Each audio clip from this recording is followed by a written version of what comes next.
Selamat datang di Cafe Palmerah, ruang ngobrol santai tapi isinya serius.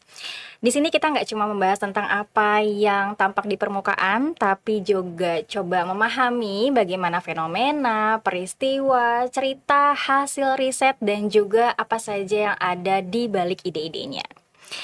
Kali ini kita akan membahas satu topik yang relate sekali dengan banyak orang, terutama di kalangan generasi muda. Ya, bagaimana caranya sebuah kampus dapat membangun citra, kepercayaan, dan juga pengalaman bagi calon mahasiswanya.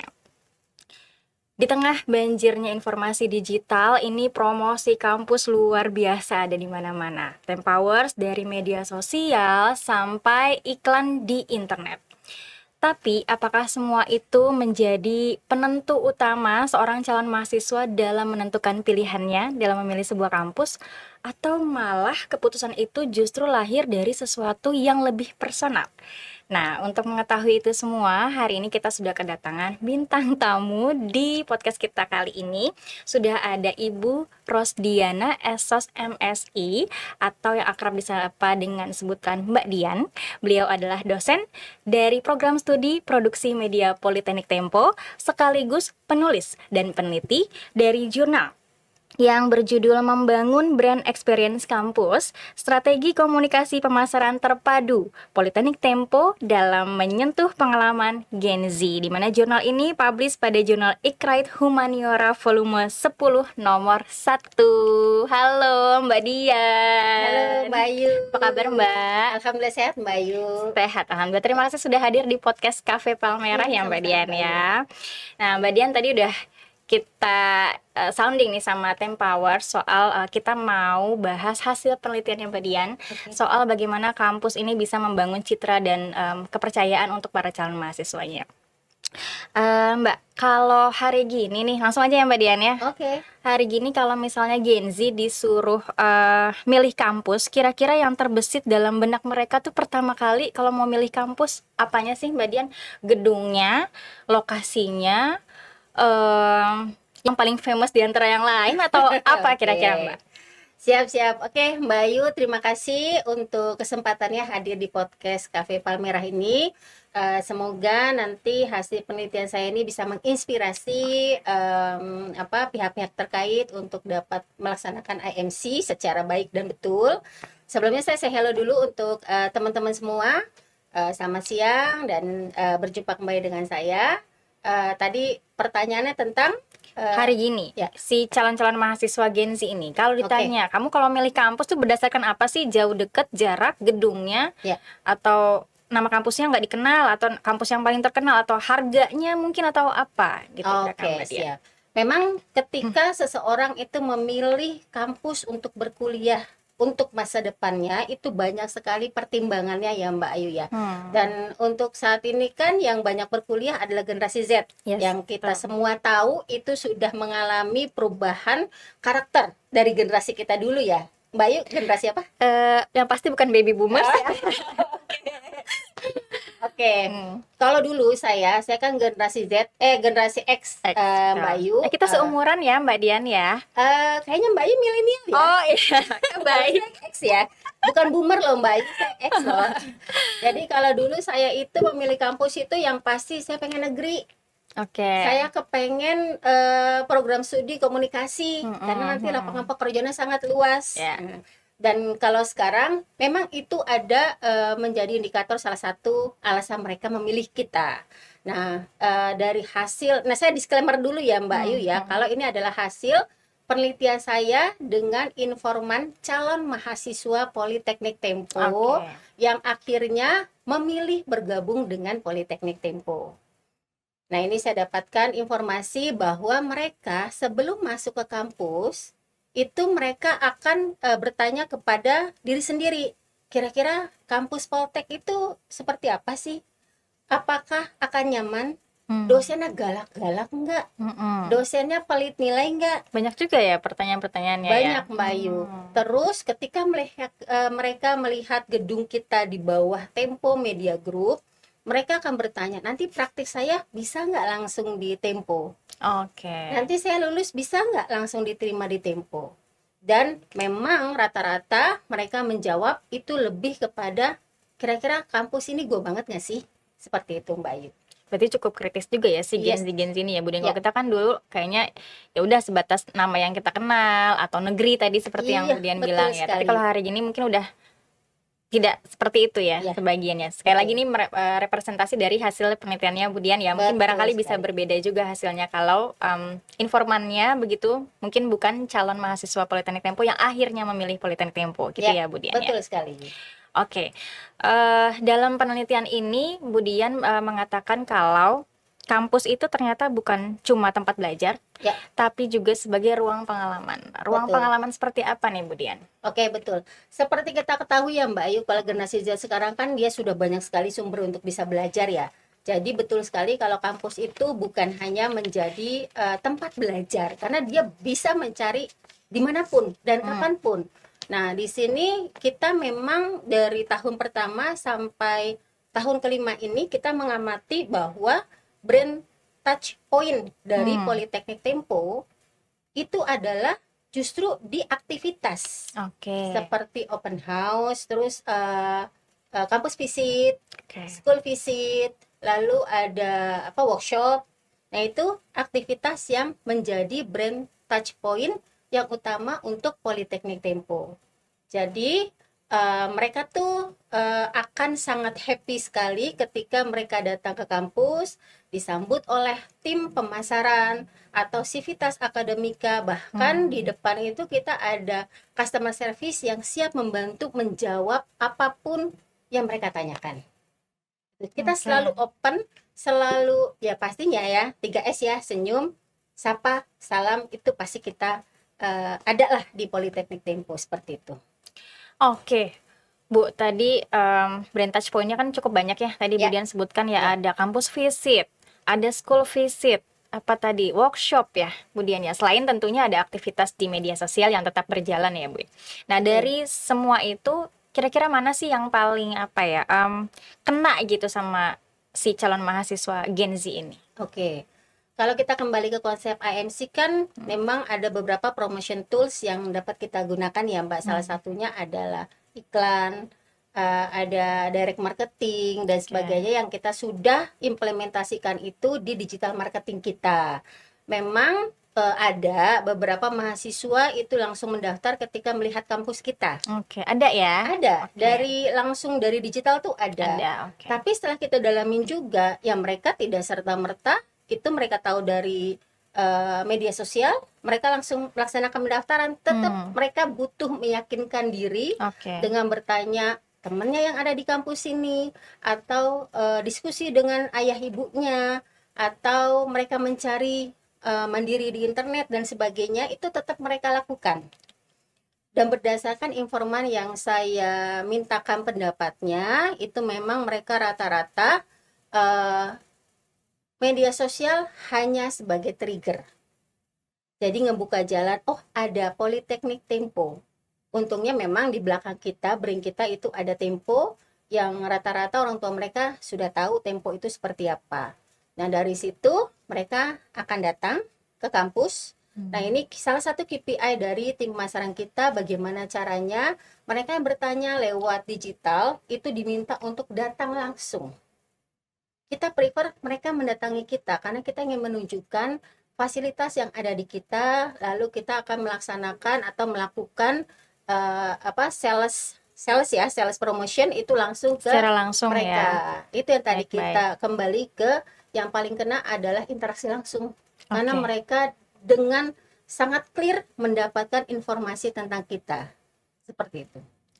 Oke, menarik nih Bu Dian. Tadi kan sempat dikatakan bahwa ada calon mahasiswa yang akhirnya apply gitu ya, masuk, tapi sebetulnya harus diperkuat lagi dengan aktivitas-aktivitas langsung. Nah, bisa dikatakan berarti walaupun awalnya triggernya tadi ya ada konten-konten digital ya Bu Dian ya, bisa dikatakan berarti konten-konten digital ini belum cukup ya untuk membangun kepercayaan gitu ya Bu Dian. Kira-kira kenapa demikian? Kurang bisa membangun kepercayaan ya, karena Belum kan cukup ya, belum cukup ya. belum cukup artinya ya itu Yes. men-trigger iya, tapi Ya. maksudnya masih harus ditambah lagi dengan Oh, tadi oke, aktivitas ya. langsung ya. Ya. Kembali ke karakter Gen Z, Mbak. Oke. Jadi dulu kalau kita saya sebagai generasi X ya. Misalnya saya dulu di Undip, Mbak. Jadi ketika saya wah, Undip bahkan nggak ada iklannya. Ya, Tapi saya ya, sempat ya. mau masuk ke salah satu kampus swasta di Jakarta kalau saya nggak dapat Undip, itu berdasarkan iklan. Zaman saya itu masih saya percaya iklan. Tapi perlu diingat, anak-anak Gen Z sekarang alergi klaim. Jadi Oke. mereka itu apaan sih nih iklan, udah bohong gitu Ya, istilahnya kalau dulu seperti kita itu. terima-terima aja ya kemudian ya. Wah, Betul, bagus. Oh iya gitu betul, ya. betul. Nah, Gen Z ini karakternya mereka ingin sekali komunikasi dua arah.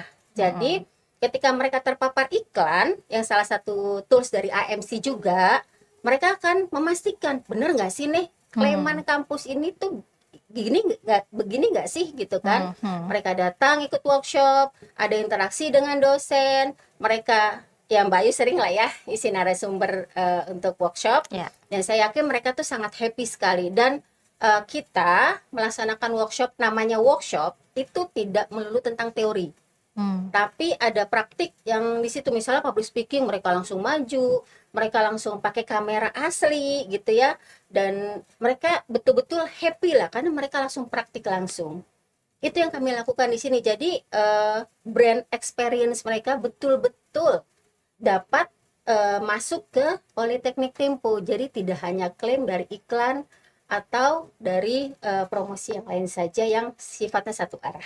Ya, artinya apa yang mereka lihat, balik lagi ke karakter Gen Z ini, Betul, betul-betul ingin dirasakan kayak apa sih gitu ya. betul Makanya mereka sekali. sangat tertarik untuk interaksi-interaksi langsung seperti tadi ya, Ya, kampus visit, workshop, dan lain sebagainya. Nah, ya. dari sekian banyak yang sudah dilakukan, interaksi, kegiatan, dan lain sebagainya, apa sih Bu yang ada nggak yang paling membekas gitu di antara calon mahasiswa bahwa ini belum pernah mereka dapatkan begitu kira-kira di tempat lain? Oh, bisa merasakan apa misalnya yang lebih personal Oke. begitu, Bu Dian?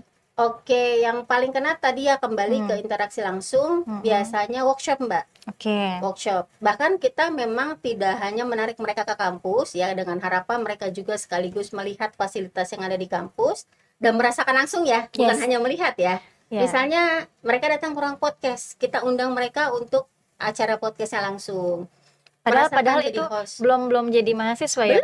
Oh, Belum, oke. Berarti mereka belum. berkesempatan untuk Yes, langsung betul-betul yes, ya? yes, Oke, betul. oke, oke. Kalau mereka tidak punya kesempatan untuk hadir di Poltek, kita akan mendatangi mereka, dan beberapa sekolah mitra yang sudah menjadi partner kita lama, itu biasanya kita akan memberikan pelatihan secara gratis. Oh, Gitu. menarik. Misalnya membuat podcast dari A to Z. Nah, itu kita akan kasih satu narasumber yang kompeten di area tersebut dan akan dilatih anak-anak itu dalam satu kelas atau dua kelas. Jadi bukan hanya kita menarik mereka, kita pun bisa ke sekolah mereka untuk memberikan workshop. Dan itu yang paling berkesan untuk mereka. Terkadang saya tanyakan beberapa mahasiswa, kamu dari sekolah mana gitu kan? Oh, saya waktu diajar dosen Poltek di pelatihan A misalnya. Nah, itu sangat berasa sekali bahwa mereka sangat terimpresi dengan brain touch point interaksi langsung tersebut, Mbak Ayu. Seperti itu. Oke, artinya berarti ini kan melibatkan dosen dan juga mahasiswa yang ada di Politeknik Tempo ya, Bu Dian Pastinya. ya? Ya, Bisa dibilang dosen dan juga mahasiswa merupakan representasi dari kampus berarti ya, Bu Dian ya? 100% yes. Oke. Pasti, karena kemanapun kita pergi kita akan membawa nama Poltek ya, Oke. Mbak Ayu ya. Ini pun karena mahasiswa pun menjadi brand ambassador kita tidak pernah lupa untuk menitipkan etika-etika, menitipkan pesan-pesan. Mereka tuh ngebawa Politeknik Tempo, dan alhamdulillahnya ternyata banyak sekolah mitra, adik-adik kelasnya itu melihat kakak kelasnya yang sekolah di sini atau yang kuliah di sini itu sudah jauh lebih terasa kompetensinya karena kita vokasi ya Mbak Ayu. Yes. Jadi kita bukan pencetak peneliti sebetulnya, tapi kita mencetak generasi yang siap kerja dan mandiri. Gitu. Dan mereka adik tingkat tuh melihat. Nah, ini yang tadi saya bilang, word of mouth memang sarana pemasaran yang paling tua.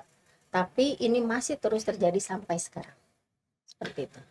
Oke, Bu Dian, dari berbagai aktivitas tadi, workshop dan lain sebagainya, melibatkan dosen dan juga mahasiswa, Ya. tentunya kan ada hubungan emosional yang terjadi ya, Iya, baik betul misalnya sekali. antara alumni sekolah tersebut dengan siswa yang masih sekolah di sekolah tersebut, kemudian interaksi yang terjadi antara dosen dan juga calon mahasiswa, Ya. itu kan ada berarti hubungan emosional yang terjadi.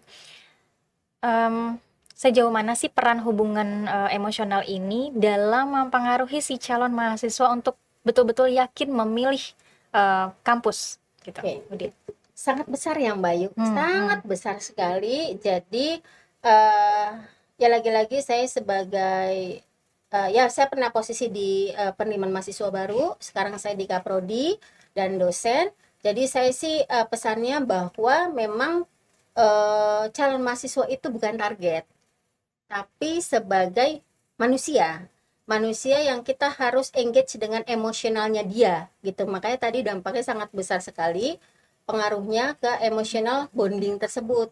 Bahkan saya kalau boleh cerita, ada beberapa anak yang pernah magang di sini karena interaksinya juga baik ya. Kebetulan anak SMK juga, itu sampai sekarang ya tetap akan terus bertanya-tanya tentang Politeknik Tempo. Walaupun sampai saat ini ada beberapa yang belum melanjutkan kuliah. Tapi ya lagi-lagi mereka bukan target, mereka adalah manusia yang suatu saat akan kembali menyukai apa yang emosionalnya tuh terikat secara baik gitu loh Mbak Ayu. Jadi kalau ditanya pengaruh ikatan emosional itu sangat besar sekali. Dan saya yakin dosen-dosen seluruhnya itu luar biasa sekali. Saya melihatnya hal kecil aja deh. Kalau ditanya seseorang itu pasti dia akan menjawab dengan sangat baik. Ya itulah wajah Politeknik Tempo seperti itu. Oke, Bu Dian, dalam penelitian ini Bu Dian juga mengatakan kalau pesan yang disampaikan sama kampus nih ternyata saat ini masih belum terintegrasi. Ya, betul sekali. Betul ya, Bu Dian ya. Kira-kira masalahnya terletak di mana nih, Bu? Oke, betul sekali Mbak Ayu. Jadi di penelitian saya menemukan satu masalah ya, yang sesungguhnya itu masalah utama sesungguhnya di IMC. Karena namanya IMC, Integrated Marketing Communication. Betul. Hal pertama di integrated itu yang kita belum maksimal. Jadi kalau Mbak Ayu lihat di media sosial kita, ya semoga sekarang sudah membaik ya. Sebelumnya itu memang masih sangat parsial.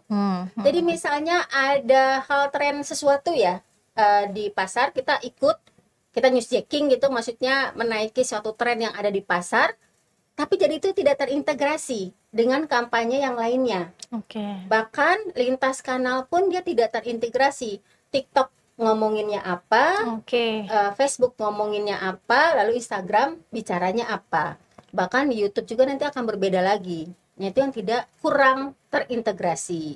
Nah, ini dalam setengah tahun ke belakang kita sedang mengupayakan gimana caranya semua message yang kita keluarkan ke halayak itu dapat terintegrasi dengan sempurna. Kalau ditanya permasalahannya adalah internal. Jadi bukan lebih ke strategi ya, Bu Dian? Strategi kita menurut saya sih sudah oke ya. Tapi tinggal pelaksananya saja, karena terus terang di Politeknik Tempo ini untuk Mbak Iya, SDM yang melaksanakan itu memang kita kekurangan lah. Kekurangan SDM untuk melaksanakan itu. Jadi segala sesuatu namanya IMC kan terintegrasi multikanal ya. Hanya saja pelaksananya hanya beberapa orang, jadi ya kurang maksimal saja sih. Next atau sekarang barangkali semoga sudah ya Bu Dian mengarah ke arah sana. Tentunya kan kita selalu ingin menjadi lebih baik. Iya, betul sekali ya, Bu Dian. Betul sekali. Oke, artinya saat penelitian itu berlangsung itu kan masih belum terintegrasi ya, Bu Dian, dapat dikatakan demikian. Nah, artinya pesan yang disampaikan oleh kampus saat itu juga masih parsial tadi ya, terpotong-potong. Dampaknya untuk Gen Z seperti apa nih, Bu? Jadi pesan yang disampaikan terfragmentasi. Jadi secara sederhananya tidak firm lah. Ini kampus seperti apa gitu. Jadi pesan yang disampaikan itu lagi-lagi terpotong-potong. Nah, hal yang bisa kita lakukan adalah menarik mereka untuk ke sini dan melakukan interaksi langsung. Sehingga dapat memperjelas seluruh apa yang menjadi keraguan mereka. Dan perlu dicatat Mbak Ayu, 100% calon mahasiswa beserta orang tua yang kesini itu pasti akhirnya confirm Yakin masuk, ya? yes, yakin Oke. masuk ke Politeknik Tempo. Saya bisa jamin itu. Oke, artinya tadi Ya. kalau terpotong-potong parsial itu untuk Gen Z sendiri jadi menimbulkan sedikit keraguan ya, Betul. begitu ya Bu Dian Yes. ya? Oke. Jadi nggak kebaca aja pesannya tuh Bingung ya? sampingnya itu apa gitu. Ya, ya. Oke. Dari penelitian ini, kira-kira apa yang bisa diambil atau pelajaran yang bisa diambil oleh vokasi-vokasi lainnya di Indonesia barangkali, Bu Dian? Ya, jadi sih saya ya bukan menyarankan ya, karena saya nggak yang paling oke lah dalam penelitian. Cuma ini berdasarkan pengalaman yang saya tulis bahwa AMC itu sudah bukan saatnya lagi dijadikan hanya sekedar promotion mix saja. Tapi ini adalah sebuah wadah untuk memanajemen pengalaman mahasiswa sejak titik pertama kontak. Jadi ini menjadi brand touch point yang paling utama dengan mengintegrasikan seluruh pesan di seluruh kanal, sehingga dari pertama mahasiswa mengetahui kampus ini, dia sudah memperoleh apa yang mereka ingin tahu tentang kampus ini, Mbak Ayu. Oke, nah tadi ngomongin balik lagi soal AMC ini kan proses yang sangat panjang ya, Yes. Bu Dian, yang Ya. namanya integrasi itu tidak semudah itu gitu ya, Ferguson Ya. gitu. Kalau singkatnya aja nih, Bu Dian ya, singkatnya, hal yang paling singkat, yang paling dekat, yang bisa kampus lakukan sesegera mungkin. Ya kalau yang AMC kan jangka panjang lah ya. Ya. Apa yang bisa kampus lakukan dalam waktu yang dekat ini? Oke. Untuk mengarah ke AMC itu ya, Bu Dian ya? Pasti yang pertama itu satukan narasi untuk lintas kanal. Jadi seluruh kanal itu bicara hal yang sama, tapi dengan disesuaikan dengan audiens masing-masing ya. Karena kan kita misalnya kayak Facebook tuh untuk orang tuanya, lalu IG untuk Gen Z, TikTok untuk Gen Z dan sebagainya. Nah itu disamakan narasi di lintas kanalnya. Yang kedua, libatkan dosen dan mahasiswa sebagai brand ambassador, yang nantinya, yang pasti menjadi wajah merek dari kampus Politeknik Tempo. Itu dua hal yang mendesak untuk kita laksanakan, seperti itu. Oke, Bu Dian, terakhir pertanyaan terakhir ini seru sekali ya. Pertanyaan terakhir nih, berdasarkan hasil penelitiannya Bu Dian, kira-kira si Gen Z ini kalau ditanya ya mengenai atau ditanya tentang penilaian sebuah kampus hari gini nih, mereka akan berkata apa kira-kira? Ini menurut penelitian saya lagi-lagi ya, Mbak Ayu. Jadi rasanya sih mereka akan bilang seperti ini. Kami tidak butuh kampus yang paling keren. Kami butuh kampus yang nyata, dekat, dan bisa kami percaya. Intinya kampus itu gua banget lah. Intinya seperti itu. Oke, terima kasih banyak Bu Dian. Terakhir barangkali ada statement penutup? Oke, ini statement penutup saya, Mbak Yu. Semoga dapat inspirasi, semoga ya. Pastinya dong, disesuaikan pastinya. dengan audiens masing-masing juga gitu ya. Jadi brand experience kampus itu tidak hanya dibangun oleh tim marketing.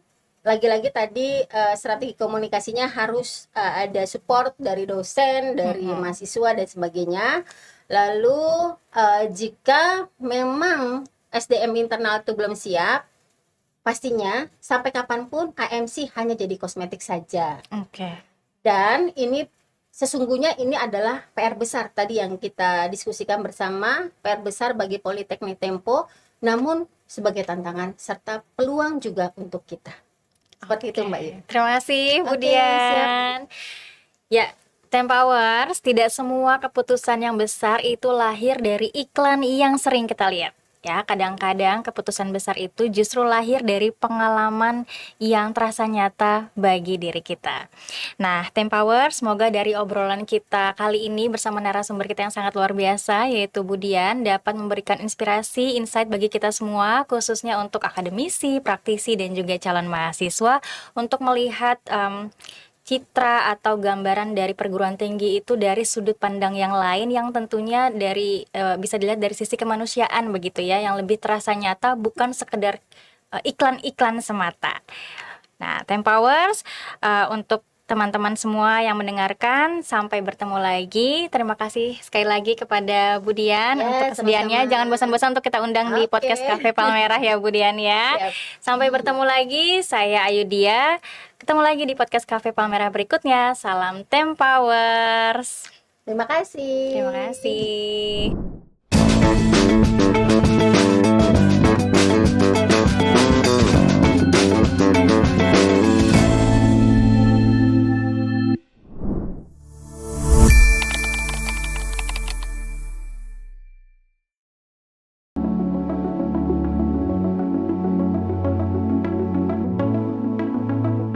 Di Politeknik Tempo, saya bisa langsung terjun ke dunia kerja bersama wartawan, desainer, atau bagian bisnis di Tempo Media Group. Interaksi langsung ini membuat saya lebih percaya diri dalam memahami penerapan ilmu di dunia kerja. Saya bisa lebih mudah mendapat pekerjaan dan setelah lulus, saya bisa langsung bekerja di bagian sirkulasi Tempo Media. Saya Irwan, ayah dari Rafa Marica Kumaira, program studi Desain Media. Bagi saya, Politeknik Tempo adalah institusi yang dapat mengubah hidup anak saya. Sebelum masuk kuliah, dia sangat pemalu, tapi sekarang menjadi sangat percaya diri karena menguasai public speaking, teknik desain media cetak, dan desain sosial media. Ini yang membantu anak saya memperoleh pekerjaan sebelum dia lulus kuliah.